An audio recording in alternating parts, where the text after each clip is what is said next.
Je vous souhaite bonne journée, bon midi. Je vais commencer la conférence qui porte sur la planification stratégique. Je vais me présenter rapidement. Mon nom est Jean-Pierre Dubé et c'est tout ce que vous allez savoir de moi aujourd'hui parce que vous n'êtes pas ici pour moi. Donc, on va aller tout de suite dans le vif du sujet. Je vais aborder 3 thèmes aujourd'hui qui vont toucher la planification stratégique. Commencer par expliquer pourquoi faire une planification stratégique, passer une dizaine de minutes là-dessus. Et également expliquer comment échouer sa planification stratégique. En fait, je vais vous expliquer ce que je vois fréquemment. Donc, je fais une 60aine de planifications stratégiques par année. Et souvent, quand je fais une planification, je passe en arrière de planifications qui ont été déjà faites dans le passé. Et c'est souvent des erreurs que je dénote. Je vais vous partager les erreurs que je vois très souvent. Donc, comment échouer sa planification. Et au final, pour répondre à la question de l'atelier, de la conférence, c'est comment la réussir, sa planification stratégique. Avant de commencer à parler de planification stratégique, je vais définir le mot stratégie. On a tous une définition assez différente. Encore une fois, quand je rentre dans des entreprises, on me parle de stratégie, et quand je leur demande c'est quoi pour eux, on me parle beaucoup d'opération. Donc, le terme stratégie est un terme militaire. En management, on s'inspire beaucoup de ce qui s'est fait dans l'armée. C'est un terme assez vieux. En fait, tout ce qui est stratégie, tactique, opérationnelle, ces fameux 3 termes-là que je vais vous démêler, proviennent principalement de Napoléon Bonaparte lors de ses conquêtes en Europe, a développé une façon de gérer ses armées pour conquérir l'Europe. Et aujourd'hui, encore une fois, en 2016, on utilise les mêmes termes et souvent les mêmes stratégies pour conquérir les marchés, donc pour gérer notre entreprise. La stratégie appartient à la haute direction. La stratégie, c'est quoi? C'est une décision que je prends qui va impacter l'entreprise au complet. Donc, la stratégie appartient à la haute direction, ça n'appartient pas au corps intermédiaire et ni aux employés de premier niveau. Trop souvent, je vois des planifications stratégiques où on fait une genre de commune, on va chercher des idées de tout le monde dans l'organisation. Ça, c'est pas stratégique. Ça, c'est de jouer au domino, je ne sais pas comment vous appelez ça, mais c'est tout sauf la stratégie. Stratégie, donc, premier niveau, appartient à la haute direction. La tactique, le niveau tactique, c'est le niveau des processus, c'est le niveau des cadres intermédiaires, c'est le niveau des silos, des fonctions, fonction finance, fonction marketing, fonction vente. Donc, quand on parle de tactique, on est déjà rendu au niveau du silo. On n'est pas au niveau de l'entreprise, on fait une réflexion au niveau du silo, au niveau des fonctions. Ça aussi, c'est pas de la stratégie. Et finalement, le niveau opérationnel qui appartient aux employés, qui appartient aux gestionnaires de premier niveau, ce sont les méthodes de travail. Donc, on quitte les processus, on s'en va aux méthodes. C'est vraiment une pyramide.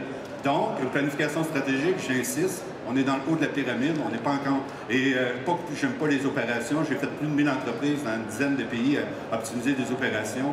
Et le terme d'une planification stratégique, c'est pas de jouer dans les opérations, c'est vraiment de jouer au niveau du positionnement de l'entreprise et de l'entreprise dans son ensemble. Donc, pourquoi faire une planification stratégique? Il n'y a pas une seule réponse. Souvent, ça dépend, les gens qu'on rencontre, les clients qu'on rencontre, ça va dépendre souvent de quelle génération qu'il est. Fait que je vous ai répondu à cette question-là en me positionnant dépendamment de la génération. Donc, quand on parle des boomers, souvent, on va vouloir faire une planification stratégique pour 2 grandes raisons principales. Soit pour retirer mon fonds de retraite, parce que souvent, l'argent est dans la compagnie, donc le fonds de retraite est dans la compagnie, et on va vouloir maximiser la valeur de l'entreprise, la vendre. Souvent, l'entreprise en question est un certain statu quo. Depuis quelques années, l'essoufflement, je suis un boomer, avec l'essoufflement, je gère mon entreprise, mais je fais plus maintenir un statu quo, et là, je sens que c'est le temps de faire ce qu'on appelle du business staging, de maquiller la mariée pour mieux la vendre, obtenir une valeur supplémentaire.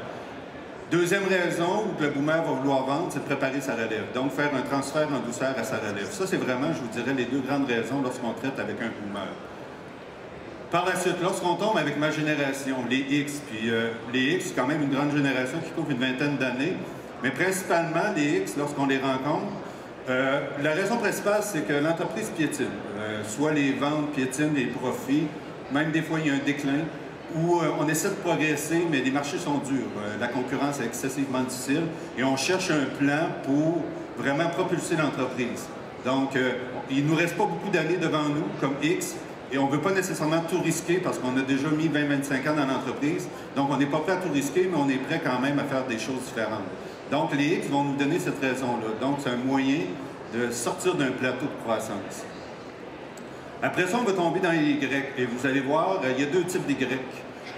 Il y a un premier type qui sont des jeunes entrepreneurs, soit par une relève qui a été accomplie, soit par une acquisition. Et vous voyez que j'ai changé de sexe. Les deux premiers étaient principalement masculins. C'est assez... je ne sais pas pourquoi, est-ce que c'est notre clientèle qui fait ça, mais lorsqu'on tombe dans les Y, vous allez être surpris de ce que je vais vous dire, mais souvent les 80% des relèves, puis on en fait beaucoup, comme je vous disais, on fait une soixantaine de planifications stratégiques par année, et dans 80% des cas, la relève Y, c'est une femme.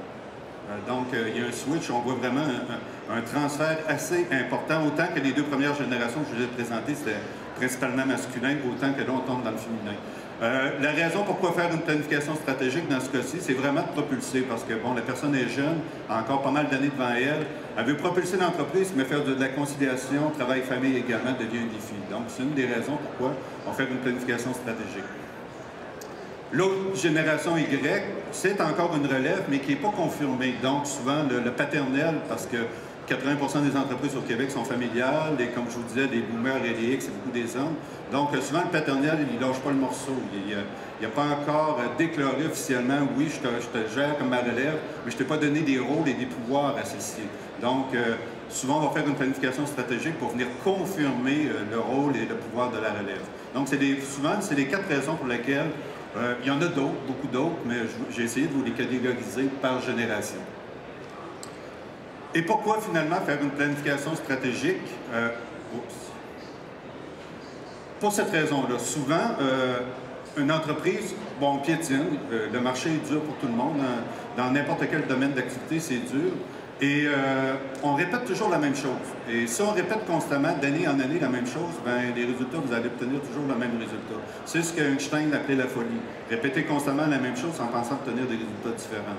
Donc, on fait une planification stratégique, pas pour répéter ce qu'on a toujours fait. Une planification stratégique, c'est vraiment pour penser outside the box et vraiment se permettre de se réinventer. On fait une planification stratégique pour vraiment repenser notre modèle d'affaires. Donc, c'est pas juste d'améliorer, puis je vais faire une différence tantôt entre qu'est-ce que l'amélioration, qu'est-ce que l'innovation. On fait une planification stratégique vraiment pour faire les deux. On va innover, on va s'améliorer. Donc, comment échouer une planification stratégique? Je vais vous dire comment la majorité des entreprises le font. Donc, quand vous allez sortir ici à soir, chose à ne pas répéter. Première des choses, encore une fois, je vous ai expliqué qu'est-ce qu'était la stratégie, la tactique et les opérations. Une des choses à ne pas faire, mais que tout le monde fait, c'est demander l'avis de tout le monde dans l'organisation. Demandez à chacun de vos collaborateurs qu'est-ce qui va bien, qu'est-ce qui va mal. Moi, je suis responsable de la fonction vente. On va aller voir les ventes, puis on va dire, toi, dans ton département, qu'est-ce que tu peux faire de mieux? Après ça, je vais aller voir les ressources humaines. Toi, aux ressources humaines, qu'est-ce que tu peux faire mieux? Et on fait le tour de même. Et on fait une cueillette de données. Moi, j'appelle ça aller cueillir des fraises. Donc, on se promène dans l'entreprise et on cueille des fraises. On pogne des idées à gauche et à droite. Puis, on veut vraiment que tout le monde participe. Là. Fait qu'on fait toutes les fonctions. On insiste, on fait toutes les fonctions. Donc, on a une approche très tactique et même souvent très opérationnelle. On n'est vraiment pas stratégique à ce niveau-là. Donc, ça, c'est, je vous dirais, la grande majorité des planifications que je vois, c'est ce qu'on fait.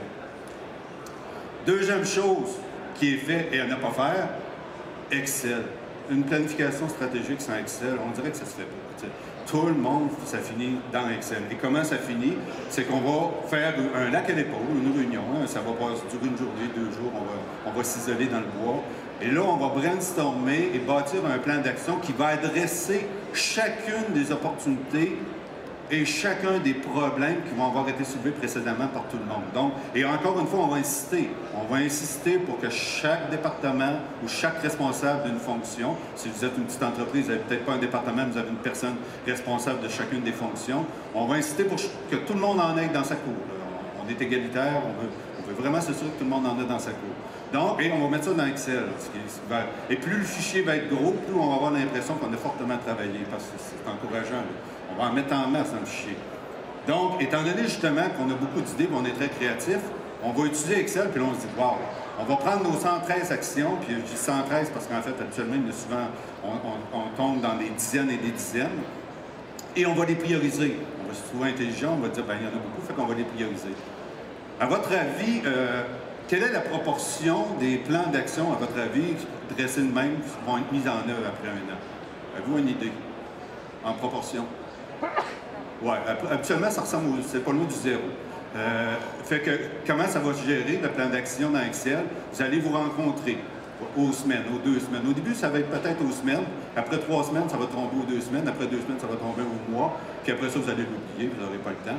Et quand vous vous rencontrez, vous changez les dates parce que vous avez mis vous allez faire un échéancier, vous allez mettre des dates, et vous allez changer les dates de chaque action. Passez plus de temps à changer les dates qu'à gérer les actions. Puis après un certain temps, on change les noms. Parce que, bon, la date, Pierre et Alain qui n'a pas le temps, c'est notre top vendeur, puis on y en a mis trop, fait qu'on va y enlever. On va donner ça à John, puis John, il va reprendre la relève. Fait qu'on gère un fichier Excel, c'est super le fun, mais il n'y a pas grand-chose qui se bouge. Donc, chose à ne pas faire. Juste vous donner des chiffres.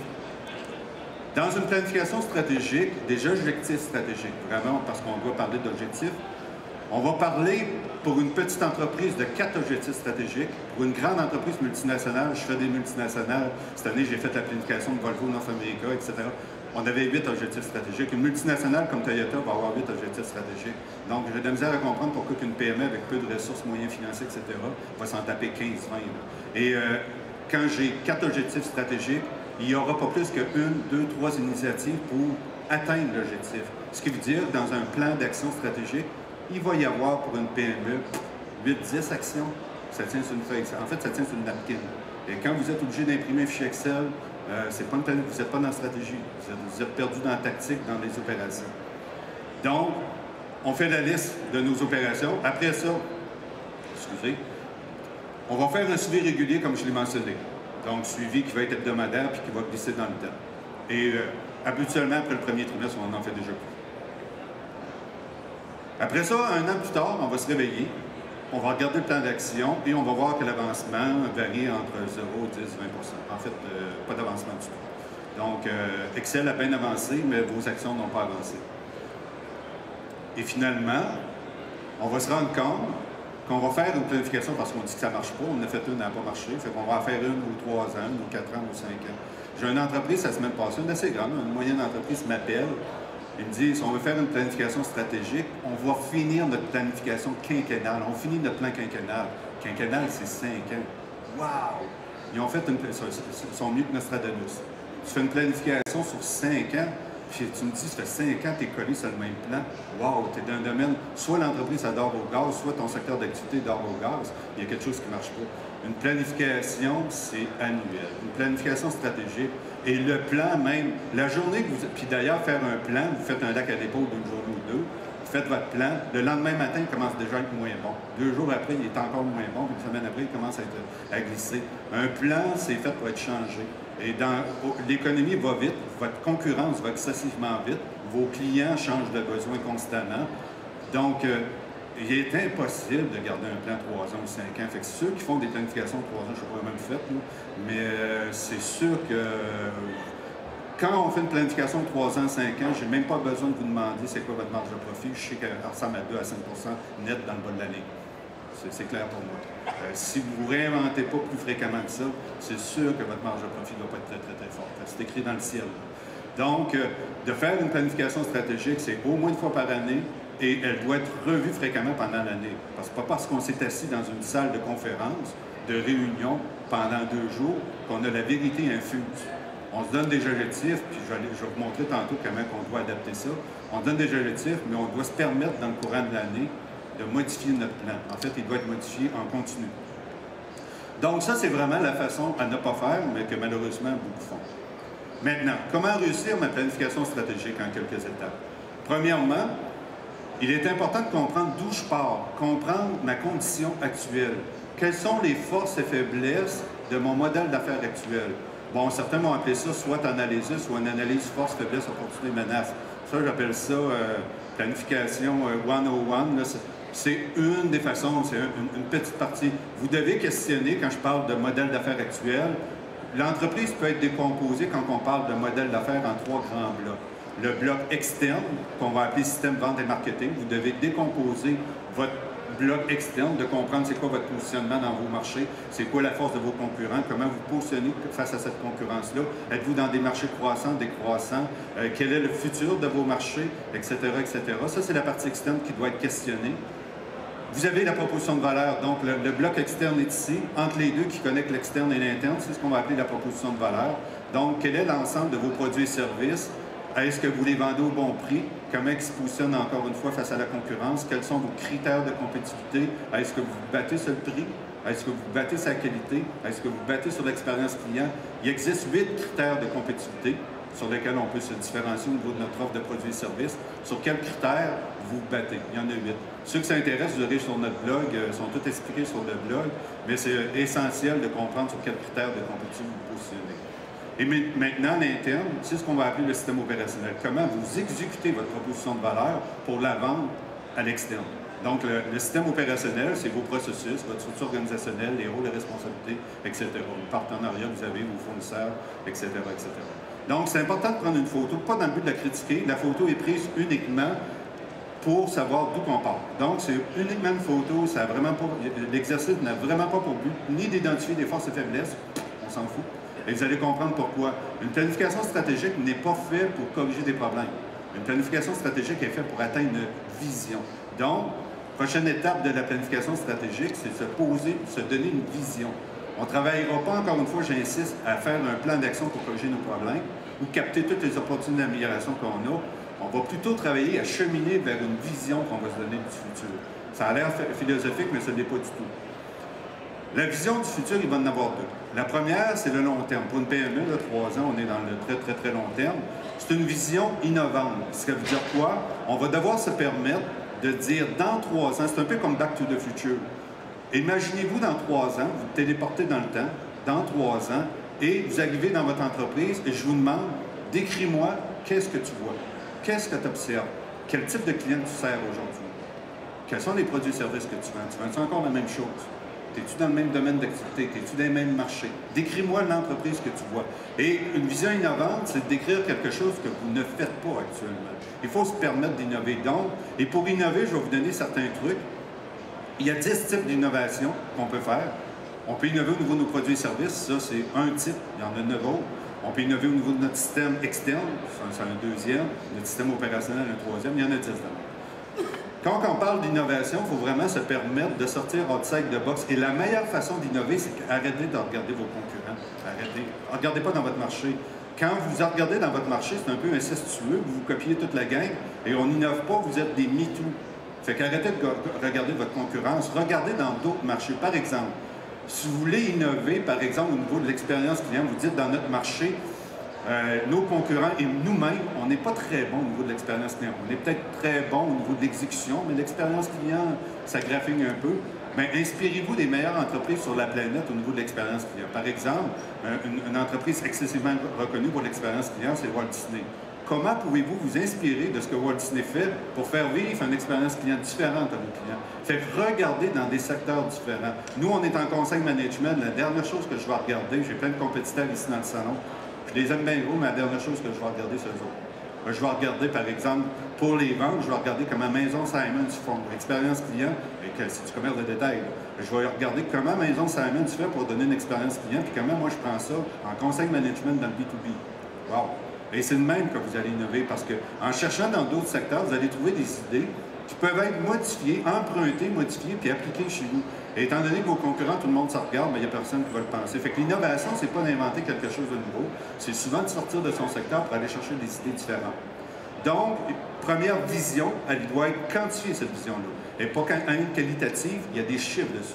Une vision 3 ans innovante.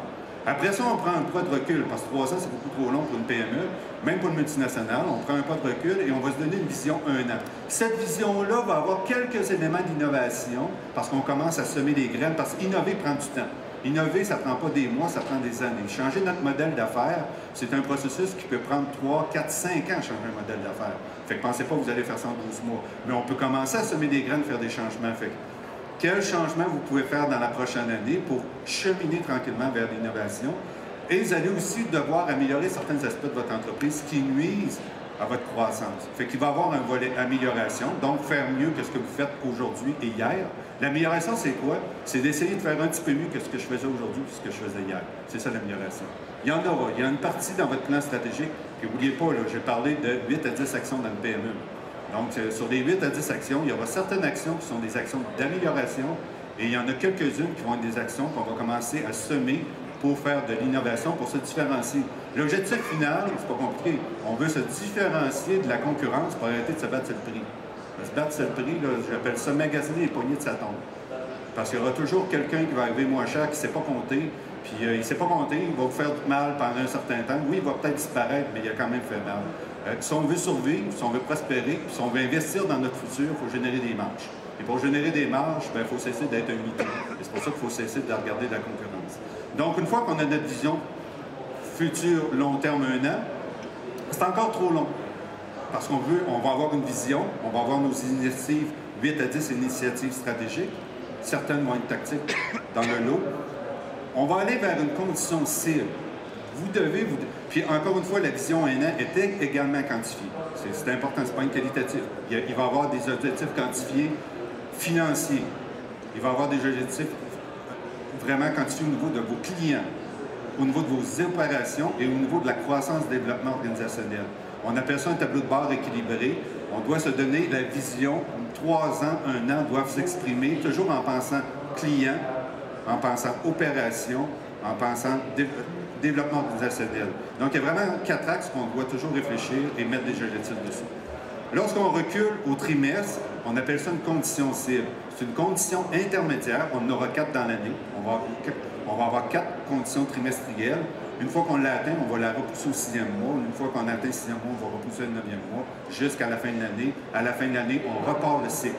Une vision, le cycle annuel, c'est qu'une fois que je suis rendu à 12 mois, je refais ma vision, je la repousse d'1 an. Fait qu'on ne l'atteint jamais, la vision. Fait que c'est plate, mais vous ne l'atteignez jamais. Donc l'idée, c'est pour ça que j'ai tantôt des plans sur 3 ans ou quinquennales sur 5 ans. Comment peux-tu faire pour l'atteindre? Ça veut dire que ta vision, tu l'as faite d'une salle de conférence 2 jours et tu as travaillé pour l'atteindre. C'est pas ça une planification. La vision devrait être toujours repoussée d'1 année. Une fois que je fixe ma condition cible, qui est une condition intermédiaire, qui est également chiffrée, là, on est rendu dans le moyen terme. Mais c'est encore trop long. C'est encore trop long. Là, on n'a pas fait encore une action. Hein. En passant, là, on a des initiatives que vous allez appeler des projets stratégiques, 8 à 10. Il n'y a pas encore de fichier Excel, il n'y a pas encore d'action. On n'a rien parlé. Lâchez l'Excel un petit peu. Et là, on tombe dans le court terme. Dans le court terme, on va tomber vraiment, c'est la méthode agile. Ceux qui sont en informatique, qui aiment bien ça, là, on appelle ça la méthode agile. Vous allez planifier pour les 2 prochaines semaines. On va avec des cycles de 2 semaines. C'est vraiment des cycles très court terme. Vous allez regarder quels sont les obstacles et les inconnus qui vous empêchent d'atteindre votre condition cible. Quelles sont les choses qui empêchent d'atteindre les objectifs intermédiaires qu'on s'est donnés, qu'on appelle la condition cible. Donc, vous allez identifier les obstacles et les inconnus et vous allez planifier 1, 2, pas plus que 3 changements pour les 2 prochaines semaines. Fait que oui, Excel, mais il va y avoir 1, 2 lignes de fichier Excel. Vous allez planifier ce changement-là. Vous allez dire quelle hypothèse que vous fondez pour faire le changement. Pourquoi désirez-vous faire ce changement-là? Vous attendez à obtenir quel résultat? Donc, c'est ça la planification. Je planifie 1, 2, 3 actions pour les 2 prochaines semaines. Je fixe une hypothèse de résultat. Je réalise d'où l'action ou les actions, si j'en ai 2, 3. J'étudie le résultat obtenu. Pour chaque action, j'ai dit, je fais telle action parce que je m'attends à obtenir tel résultat. Est-ce que j'ai obtenu le résultat? Résultat positif ou négatif? S'il est négatif, pourquoi? Peut-être que je comprends mal la situation actuelle, je vais corriger. Je vais corriger le tir. Donc, c'est une façon vraiment itérative, à tous les 2 semaines. Donc, vous allez faire des cycles très, très rapides et dans le but de faire des changements, dans le but d'atteindre la condition cible. Cette façon-là de faire va vous permettre d'atteindre votre cible 3 fois plus vite avec 3 fois moins d'actions. Si on compare la méthode traditionnelle de faire un très grand fichier d'actions, cette façon-là va faire en sorte que vous allez faire beaucoup moins d'actions, mais vous allez atteindre la cible. Parce que c'est important de comprendre, toute action qui ne permet pas d'atteindre la cible ne mérite pas d'être faite. Fait que ça se peut, dans l'exercice, vous allez dire, on a tel problème dans notre entreprise, on devrait le corriger.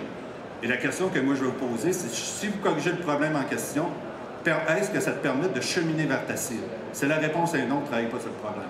Des problèmes, vous en avez aujourd'hui, vous allez en avoir, je vous annonce, vous allez en avoir demain. L'excellence, là, ça s'atteint un pas à la fois.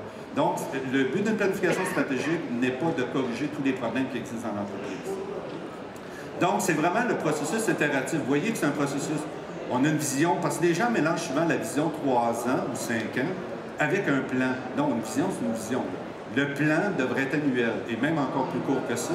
Comme vous voyez, Vous avez un plan annuel, en fait, des objectifs annuels à atteindre, mais le plan d'action se bâtit vraiment comme la méthode agile en développement logiciel ou en ligne. Ceux qui connaissent le Lean, c'est une méthode semblable.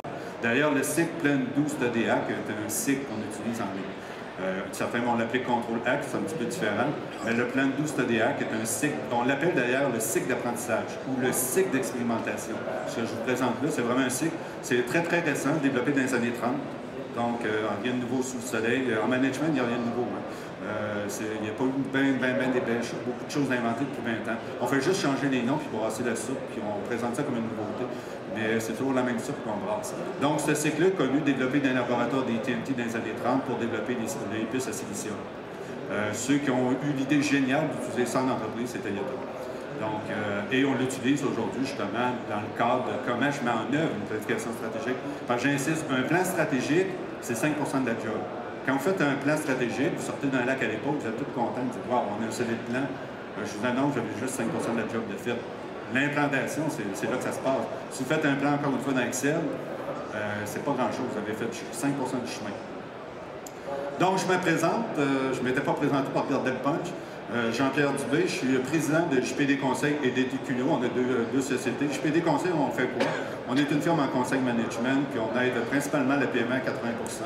On accompagne aussi à 20 de grands clients comme Bombardier, etc., Kraft, IBM. Mais on travaille principalement avec la PME, environ une soixantaine d'entreprises par année avec lesquelles on travaille. Dans le cadre du salon, on vous fait un spécial parce que j'ai pas eu le temps de rentrer dans le détail, mais c'est une activité qu'on fait assez fréquemment dans l'année. On regroupe des PME dans une salle. On fait ça peut-être une dizaine de fois dans l'année. Et on vous offre gratuitement, on va faire un événement, pas deux, mais vraiment un événement. On avait 8 places à nos bureaux de Montréal. Maintenant, il en reste 6 parce qu'on a donné 2 places ce matin des PME pour venir à nos bureaux une journée de temps avec vos collègues, les membres de la direction. Donc, si vous êtes 2-3 actionnaires dans votre PME, les 2-3 personnes viennent. Et on va vous aider à réfléchir votre modèle d'affaires actuel, d'analyser. On va vous aider à le documenter. On a un outil qu'on a développé qui permet vraiment de documenter ce que je vous parlais de l'externe, proposition de valeur interne, avec la performance financière qui vient avec naturellement, mission, vision, valeur, tout cet aspect-là. Donc, on va vous aider à documenter votre modèle d'affaires et analyser ses forces et faiblesses, parce qu'encore une fois, une réflexion stratégique doit toujours commencer par le présent. Donc, on va vous aider pendant une journée de temps à analyser votre présent, comprendre votre modèle d'affaires et quelles sont les forces et faiblesses. Et quand je parlais des 10 types d'innovation tantôt, on va vous présenter également quels sont ces 10 types d'innovation-là, quels sont les 8 critères de compétitivité également, je vous ai présenté, pourquoi c'est important dans une entreprise, les critères de compétitivité. On va vous expliquer aussi la notion d'océan rouge, océan bleu, comment je réinvente mon modèle d'affaires. Fait que ça, c'est des choses qu'on va présenter pendant la journée. Fait que ceux qui sont intéressés, notre kiosque est au 101, premier arrivé, premier servi. Donc, et pour terminer, peut-être un petit témoignage d'un participant, je vous laisse le lire, je ne le lirai pas, mais c'est une entreprise du Saguenay-Lac-Saint-Jean, parce qu'on travaille partout au Québec, qui ont participé à ce genre d'atelier-là, puis un atelier d'une journée. Donc, encore une fois, si vous êtes intéressé, on vous attend notre pièce. Merci.